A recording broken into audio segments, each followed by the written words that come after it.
BRS అధినేత కేసీఆర్ ను ఓవైపు సీఎం రేవంత్ రెడ్డి మరోవైపు ఏపీ సీఎం చంద్రబాబు ఉక్కిరిబిక్కిరి చేస్తున్నారు. వరుసగా ఎమ్మెల్యేలు ఎమ్మెల్సీలు పార్టీ నుంచి జంప్ అవుతున్నారు. మరోవైపు ఇటు సీఎం రేవంత్ తో అటు ఏపీ సీఎం చంద్రబాబుతో బీఆర్ఎస్ ఎమ్మెల్యేలు టచ్ లోకి వెళ్లడం ఇప్పుడు హాట్ టాపిక్ గా మారింది. వెళ్తే కాంగ్రెస్ లోకి వెళ్లారుగా అనుకుంటే ఇప్పుడు టీడీపీ అధినేతను కలవడం అందరినీ ఆశ్చర్యానికి గురిచేస్తోంది. పూర్వాశ్రమంలో ఆ ఎమ్మెల్యేలు టీడీపీలో పనిచేసిన పరిచయంతోనే చంద్రబాబును కలిశారని భావిస్తున్నప్పటికీ దాని వెనుక పెద్ద ప్లానే ఉందన్న వార్తలు వినిపిస్తున్నాయి.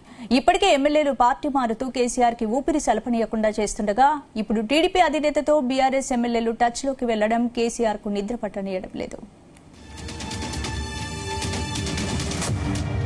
ఈ అంశానికి సంబంధించి మరిన్ని అప్డేట్స్ మా ప్రతినిధి శ్రీచరణ్ అందిస్తారు. శ్రీచరణ్, స్పందన, బీఆర్ఎస్ అధినేత కేసీఆర్ ను ఒకవైపు తెలంగాణ ముఖ్యమంత్రి రేవంత్ రెడ్డి, మరోవైపు ఆంధ్రప్రదేశ్ ముఖ్యమంత్రి చంద్రబాబు నాయుడు ఉక్కిరి బిక్కిరి చేస్తున్నారని చెప్పుకోవాలి. మనము 2014 నుండి 2023 వరకు అత్యంత ప్రభావం తెలంగాణలో చూపగలిగే నాయకుడు ఎవరు అంటే నిస్సందేహంగా కూడా ప్రతి పౌరుడు కూడా చెప్పింది కేసీఆర్ మాటే. కేసీఆర్ కి అంత ఫేమ్ నేమ్ కూడా తెలంగాణ రాష్ట్ర వ్యాప్తంగా ఉండే, కానీ ఒక్కసారిగా కూడా 10 ఏళ్ళు, దాదాపు 9 ఏళ్ల పాటు పరిపాలనలో దేశవ్యాప్తంగా కూడా అందరినీ ఆకర్షించిన కేసీఆర్ ఒక్కసారిగా కూడా డే బై డే గ్రాడ్యువల్ గా కూడా బీఆర్ఎస్ పార్టీ అనేది డౌన్ ఫాల్ అవుతోంది ప్రస్తుతం అని కూడా చెప్పుకోవచ్చు. మనము ఒకవైపు ఎమ్మెల్సీ కవిత లిక్కర్ స్కామ్ లో ఇంకా ప్రస్తుతం తిహార్ జైల్లోనే ఉండడము, సో ఇదంతా కూడా వరుసగా సిరీస్ వైజ్ గా కూడా ఎమ్మెల్యేలు ఎమ్మెల్సీలు పార్టీ నుంచి జంప్ అవడము, మరోవైపు ముఖ్యమంత్రి రేవంత్ రెడ్డి గేట్లు ఓపెన్ చేసే ఉన్నాయి,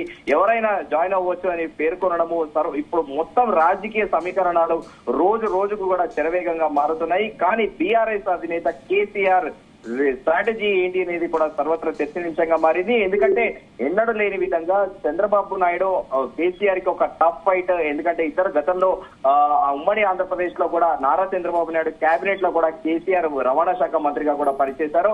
సో కేసీఆర్ ని చంద్రబాబు నాయుడిని కేసీఆర్ అత్యంత దగ్గరగా కూడా ఒకరినొకరు చూసుకొని ఒకరి వ్యవహారశైలి ఒకరికి బాగా తెలుసుండడంతో ఇప్పుడు వార్ చంద్రబాబు నాయుడు కేసీఆర్ అన్న చందన కూడా నడుస్తోంది. గతంలో కూడా రాజకీయ విశ్లేషకులతో పాటు ప్రస్తుతం చర్చనీయాంశంగా మారింది ఒక అంశం ఏంటంటే ఆంధ్రప్రదేశ్ ముఖ్యమంత్రి నారా చంద్రబాబు నాయుడుకు శిష్యుడు రేవంత్ రెడ్డి గతంలో టీడీపీలో వర్క్ చేసిన విజయం తెలిసిందే.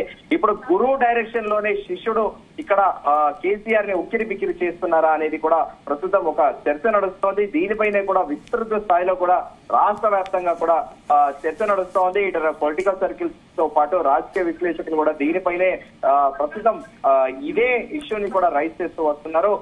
మరోవైపు ఆంధ్రప్రదేశ్ సీఎం చంద్రబాబు నాయుడు బీఆర్ఎస్ ఎమ్మెల్యేలతో టచ్లో వెళ్లడం కూడా ఇప్పుడు ప్రస్తుతం హాట్ టాపిక్ గా మారింది.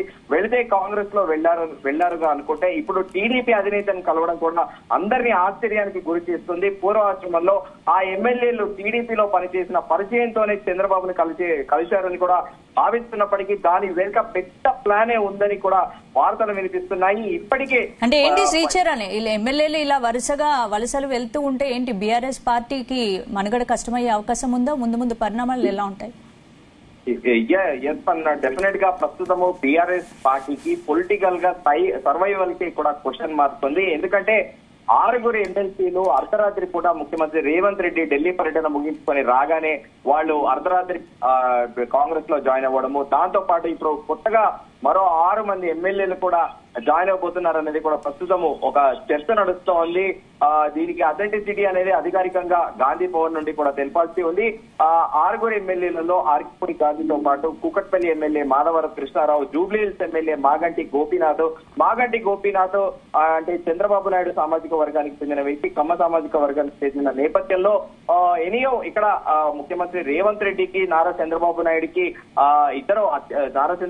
అత్యంత సన్నిహితుడిగా పేరొందిన రేవంత్ రెడ్డికి ఇప్పుడు ఒకవేళ జూబ్లీహిల్స్ ఎమ్మెల్యే మాగంటి గోపీనాథ్ కాంగ్రెస్ లో వెళ్ళినా కూడా చంద్రబాబు నాయుడు అబ్జెక్షన్ చెప్పారనేది కూడా ప్రస్తుతం ఒక చర్చ నడుస్తోంది. దీంతో పాటు ఎమ్మెల్యే ప్రకాష్ గౌడ్ కూడా వెళ్తున్నారు. అలాగే ఉప్పల్ ఎమ్మెల్యే కూడా బండారు లక్ష్మారెడ్డి కూడా కాంగ్రెస్ లో జాయిన్ అవబోతున్నారు అనేది కూడా ప్రస్తుతం చర్చనీయాంశంగా మారింది.